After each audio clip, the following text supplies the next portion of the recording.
What's something normal that you secretly judge all the time? Story 1. Parents who make no effort to curb their child's behavior while the kid messes up merchandise at a store. Answer. Parents who make zero effort to correct a child's bad behavior in public are the worst. I saw a clip here on Reddit recently where this dude is playing piano in some casino or lounge-type business. Don't know why there were kids there in the first place. And this child with her mother standing right next to her, watching her, comes up and starts pressing keys on the piano. The mother made absolutely zero effort to stop her and acted like it was perfectly normal for a kid to be pressing keys on a piano while the professional musician is still using it. Soon the father even comes over and just watches. They just stand there like they were watching the little girl pick flowers or do something completely casual. One of the most ridiculous things I have ever seen. Story 2. Not necessarily normal, but my coworkers tend to talk about high school like it's the best thing they've ever done. They're well past their 30s. Answer. For some people who are stuck in the work, bills, and family rut, high school was the best thing they have ever done. For many people, that was the only time where they were truly carefree, free of bills, and probably had some home stability with a social circle of friends. Not saying that is the case for everyone, certainly wasn't for me, but people don't realize a lot of that goes away as you become an adult, as you fall into the typical routines. I think it's normal to miss it, and I don't judge people who reflect on their good memories. Answer. Oh my God, these people. I used to go mountain biking or trail running after work, and I would change in my car at the parking lot for the trail. It would be an almost empty parking lot. I'm parked in the furthest spot from the actual trailhead. I've got my pants off to put on bike shorts, and some weirdo has to park next to me. An entire empty lot. Why are you next to the only car in the lot and one that you can see is currently occupied? Story 3. When people don't return their shopping cart to the designated area and just leave it in the parking lot. Come on, people, be responsible. Answer. About 20 years ago, I was having a really bad day and had to go to Walmart at the end of it. I was just livid and miserable when I got out of there wheeling my cart to the car. I unload the groceries and throw the cart back in corral the wrong way, and my friend was like, "Yo, you should turn that around." And I said, "I don't give a fuck." And as I said that, I could see a miserable teenage cart wrangler on the other end of the corral looking very sad at me. I felt like shit for being an asshole. Since that moment, I've not only made it a point to put my cart back the right way, but if I'm walking in and see free-floating carts and parking spaces and stuff, I'll just grab them and return them back to the corrals. Answer? Yep, and people who leave their carts in the middle of aisles. Every single grocery cart has enough space for one cart to go one way and one cart to go the other. Yet some people just leave their carts in the middle and then are absolutely baffled that someone wants to get through their improvised roadblock. Grocery stores are an excellent way to see if people have the least bit of courtesy and understanding of how sharing a space with strangers works, or if they're irredeemable narcissist shitheads who refuse to consider those around them on a fundamental level. Don't get me started on the people who spend 45 seconds digging for their money after the cashier has rung them up. What the fuck were you expecting would happen at the end of the line? There's fucking 10 people behind you. Have your method of payment prepared. And finally, people who put their grocery carts behind them in the checkout line, preventing the people behind them from loading their groceries and making the system less efficient for everyone. Everyone who does that should be put in the fucking boats to be devoured by insects and shit themselves to death. I have strong feelings about this. Story 4. I don't know if it's normal, but the rise of short-form videos, looking at you, TikTok, has led to people just mindlessly scrolling with no headphones in public. Nothing will make my blood boil faster than hearing a shitty TikTok video for 2 seconds, then a new one for 3 seconds, etc., etc. I'm so far past the point of giving a shit that I'll directly ask the person to mute it. The incredible thing is how many people are taken aback by me asking, like you're in a fucking Starbucks, you inconsiderate prick. Story 5. Parents that let their kids run and scream all over Walmart, crying because they want something. I took care of that with my children. The first time they did it, I gave them a verbal warning. Before we out of the car, I told them what I expected out of them, reminded them. Then when they tried to take it up a notch, I left my stuff in the basket and we went home. The next time I did all that and made them stay home with their dad. Story 6. Fake eyelashes that are so long. How do you lift your eyelid? Doesn't that interfere with sight? I have seen some totally outrageous ones on kids like preteen kids. Answer. The thing that gets me with these is that people seem to think they're a replacement for makeup, when in actuality, they look weird worn alone. I think you could get some that tasteful and makeless. Or if you're someone who wears a full face of makeup routinely, that also makes sense. But the ones that are really heavy are obviously meant for evening time in a full face of makeup to avoid wearing false eyelashes. It looks so bizarre to see and say, workout class, on someone who has nothing on their face. It's very extreme looking. Story 7. People who use the public restroom stall right next to you when there are a dozen empty stalls. Like, why? If it's the only available stall, then no worries. But why would you want to do your business 2 feet from a stranger if you don't have to? Story 8. Cyclists who do not follow the rules of the road or otherwise ride recklessly. Running red lights to cut across oncoming traffic. Sailing through pedestrian crossings when pedestrians have the right of way. Or riding without a helmet and other protective gear. These actions create danger for themselves and others. I also judge the excuse that some cyclists give, which is that they only do things like skip red lights when the roads are quiet and there's no point waiting. A road safety rule is a rule 24 hours a day, and roads can become unquiet in a split second. I see this a lot in London, but I'm sure it happens elsewhere as well. I wish for better cycling provision on London's roads for the safety of all street users, and sympathize with how dangerous some areas and junctions are, but I still judge the hell out of every single cyclist who creates danger when they could avoid it. Answer: almost 40 years ago I saw something that still makes me go WTF when I think about it. My father got so enraged because of cyclists that he placed inside his car a 1.5 long hose. It was for industrial irrigations of fields. And when he would see a cyclist that was riding recklessly, he would switch seats with another person in the car, Chinese fire drill, get out halfway outside the window and hit the cyclists with the hose, and keep on going with the car. And he never got caught. Did this for at least 2 years. Same with persons who drove carriage pulled by horses. His explanation? They should not be on the national roads. He is not a very sane person. Story 9. People allowing their dogs to be barking for hours. Whether it's due to leaving the dog unattended at home, or if it's that the dog is just set loose on the property and keeps on barking on anything that moves in their range of vision. Seems to be normal in Poland, my home country. But I think it's cruel for the dog, and for anyone who has to spend their days listening to the constant noise. Story 10. Loud kids. Maybe part of it was my brother and I were quiet kids. But I hate people who let their kids yell and scream in public. I don't care how normal it is, it's annoying. And I know it's unfair because I don't have and don't want kids, so I don't have to worry about controlling them. But to me, that just makes it all the more annoying. I didn't choose the path of obnoxious kids. Keep them in a crate, or you do. Answer: this apparently wasn't as much of a problem until recently with people raising feral, or what they call free-range children. I have very sensitive ears, and it actually hurts when kids, or people for that matter, scream near me. I'm not having kids either, and this was one of my completely serious reasons why. I just can't stand it, and I think it's incredibly rude of the parents to allow it. Just respect other people and their completely reasonable desire to not hear the screech of a child at the movie theater or restaurant, for God's sake. Story 11. People who text and drive. I have been in 4 accidents, none my fault, and I hate that people are so inconsiderate that you could literally kill someone or derail their whole life with a text message. If something is important or emergency, it's a call hands-free.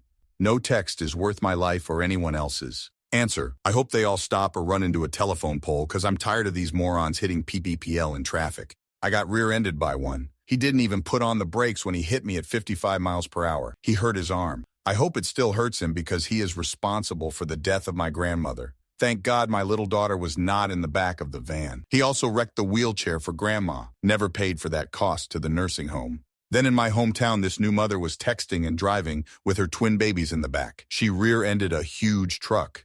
She died. The babies were fine in their car seats. Story 12. People who have no impulse control, especially when it comes to spending money and buying useless crap just for the hell of it. So many people around me make themselves broke by thinking they have to have anything they want immediately, rather than taking time to think on it and actually set aside money until they can properly afford whatever it is they want.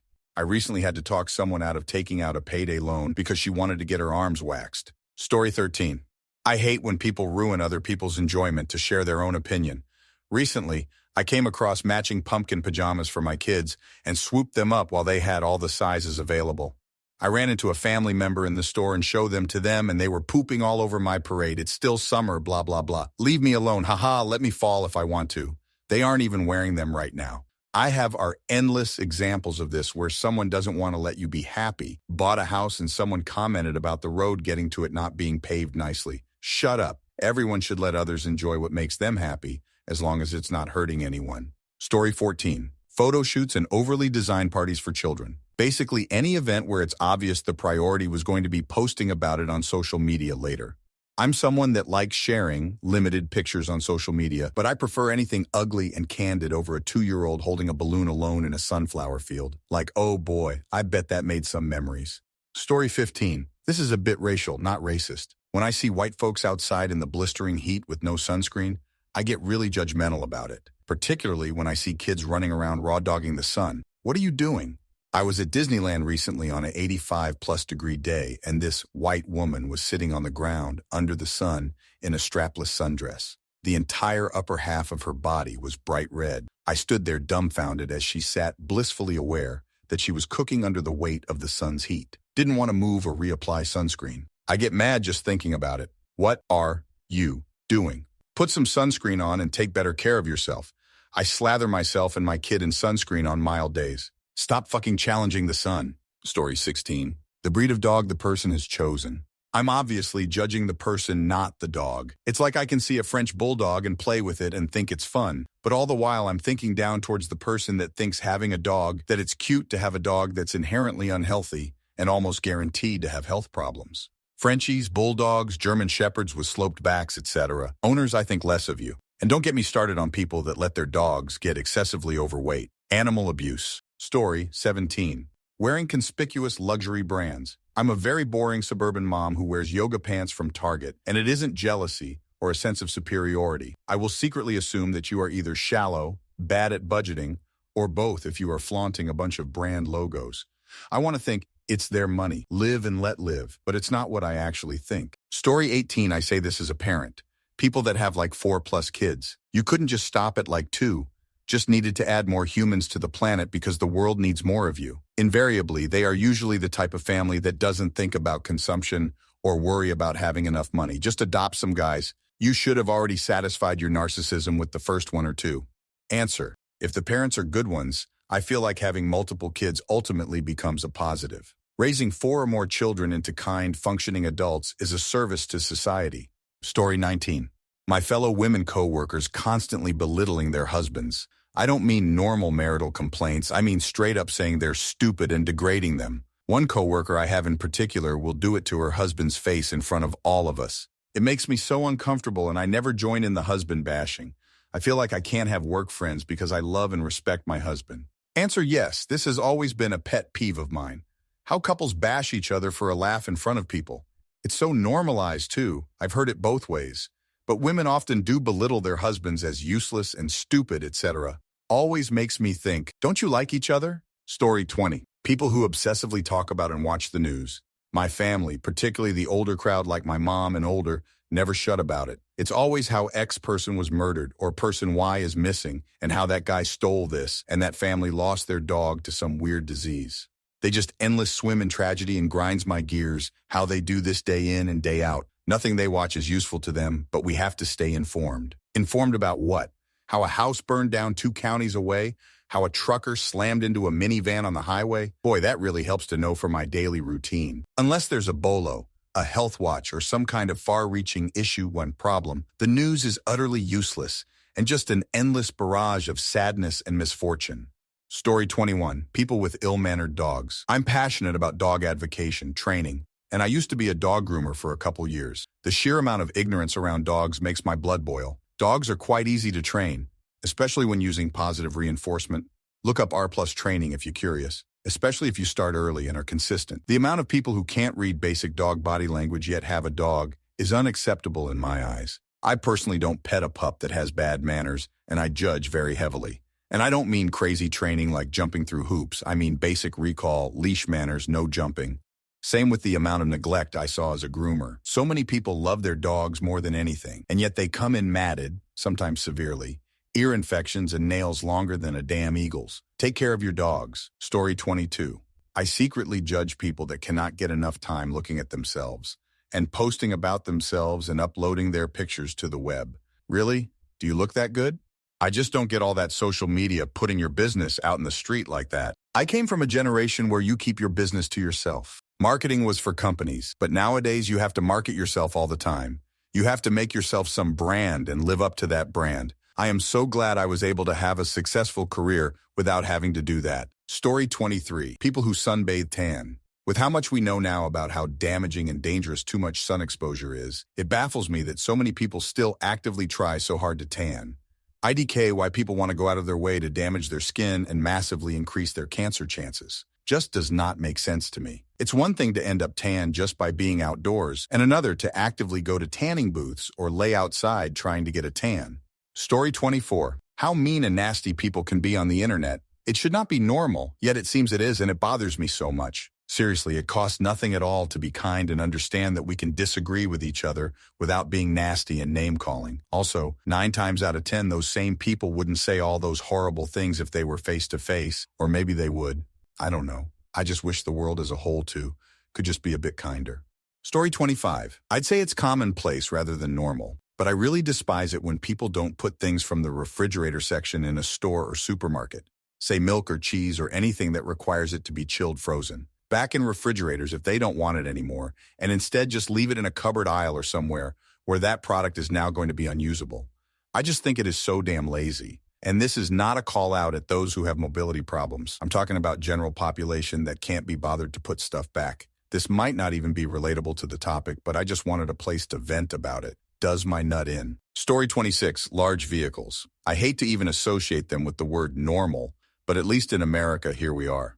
The obsession with bigger, more imposing, more blinding LED headlight placement, worse visibility, more gas consumption, etc., is pathological. People, no matter how big your family is or how small other things are, your personal vehicle does not need to exceed 3 tons and 7 feet height. Story 27. Parents letting their kids run wild in a restaurant. The waitstaff are carrying trays of hot food, glasses with drinks. Once I told a kid to stop running between tables where there were waitstaff unloading their trays of hot food. The parents acted like I was curtailing their beloved child's freedom to run wild. I've witnessed collisions between stupidly behaving brats and waitstaff. If you can't control your children in a restaurant, then don't go to a restaurant. Go to a McDonald's drive-thru or order a delivered pizza. Thank you very much for watching. If you liked the video, like it. Be sure to write comments and share your stories.